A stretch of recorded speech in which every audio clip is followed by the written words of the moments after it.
నేను మీకు ఒక మంచి మిల్క్ షేక్ చెప్తాను మీకు. ఒక కొబ్బరి కొడతాం కదా! లేత కొబ్బరికాయ. కొబ్బరి కొట్టినప్పుడు కొబ్బరి నీళ్ళొస్తాయి ఒక గ్లాసే ఎంతో.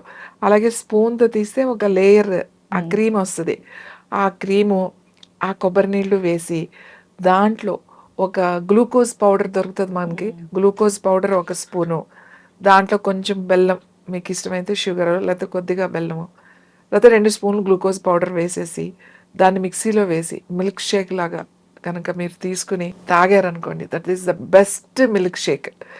మీరు ఇంకా అందులో హార్లిక్స్ యేసుకున్నారంటే అది అబ్బో! చాలా బావుంటది. అంటే నేను టేస్ట్ కోసం చెప్తున్నాను. యాక్చువల్లీ హెల్త్ విషయానికొస్తే మీరు గ్లూకోజ్ వేసుకొని, ఆ క్రీమ్ వేసుకొని, కోకోనట్ వాటర్ చేసి మంచి మిల్క్ షేక్ మిక్సీలో ఆ గ్రైండర్‌లో ఒక్కసారి తిప్పి ఇచ్చారు అనంటే, సన్ స్ట్రోక్ ఉన్న వాళ్ళకి కూడా చాలా మంచిది మాట. సన్ స్ట్రోక్ తగిలిన వాళ్ళకి ఆ మిల్క్ షేక్ ఇస్తాం. చాలా మంచిది. ఇంకా హార్ట్ ఇష్యూస్ ఉన్న వాళ్ళకి కూడా చాలా మంచిది. హ్మ్. తొందరగా మనకి అంటే డీహైడ్రేషన్ అయిపోయింది, హైడ్రేట్ అవ్వాలి అని అనుకున్నప్పుడు హ్మ్. ఇది మంచి రెసిపీ ఇది మాట. చాలా బావుంటుంది. టేస్టీగా ఉంటుంది. పిల్లలు ఇష్టంగా తాగుతారు.